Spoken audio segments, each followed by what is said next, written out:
നമുക്കിന്ന് വെറൈറ്റി ആയിട്ടുള്ളൊരു പച്ചടി തയ്യാറാക്കാമേ. കൊണ്ടാട്ടം മുളക് കൊണ്ടുള്ള പച്ചടിയാണ്. അതിന് കുറച്ച് മുളക് എടുത്തിട്ടുണ്ട്. ഇത് വെളിച്ചെണ്ണയിലൊന്ന് വറുത്തെടുക്കണം.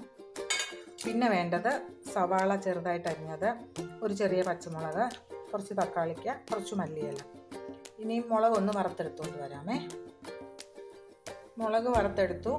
ഇത് കൈകൊണ്ടൊന്ന് ഞരടി പൊടിക്കണം, പക്ഷേ അതിൽ നീറും. അതുകൊണ്ട് ഞാൻ മിക്സിയുടെ ചെറിയ ജാറിലിട്ടൊന്ന് പൊടിച്ചുകൊണ്ട് വരാം. മുളക് പൊടിച്ചെടുത്തുകൊണ്ട് വന്നു. ഈ പൊടിച്ചെടുത്ത മുളക്, സവാള, തക്കാളിക്ക, മല്ലിയില, പച്ചമുളക് എല്ലാം കൂടെ നമുക്കൊന്നിച്ച് മിക്സ് ചെയ്തെടുക്കാം. ഇതെല്ലാം കൂടെ നന്നായിട്ട് മിക്സ് ചെയ്തു.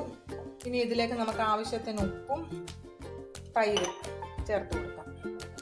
നമ്മുടെ പച്ചടി ഇളക്കി തയ്യാറാക്കി. ഉപ്പൊക്കെ ആവശ്യത്തിനുണ്ട്, നല്ല ടേസ്റ്റും ഉണ്ട്. ഇനി നമ്മൾ മുളക് വറക്കാൻ ഉപയോഗിച്ച വെളിച്ചെണ്ണ മിച്ചമുണ്ട്. ഇതാ അതിലേക്ക് സ്വല്പം കടുകിട്ട് പൊട്ടിക്കാം. കറിവേപ്പില, എന്നിട്ട് നമുക്ക് ഇതിലോട്ട് ചേർത്ത് കൊടുക്കാം. നമ്മുടെ സ്വാദിഷ്ടമായ കൊണ്ടാട്ടം മുളക് കൊണ്ടുള്ള പച്ചടി തയ്യാറായേ. ചോറുണ്ണാനായിട്ട് പ്രത്യേകിച്ച് കൂട്ടാനൊന്നും ആവശ്യമില്ല, അത്രയ്ക്ക് ടേസ്റ്റിയാണിത്. എല്ലാവരും ഒന്ന് ഉണ്ടാക്കി നോക്കണം. എല്ലാവർക്കും തീർച്ചയായിട്ടും ഇഷ്ടപ്പെടും.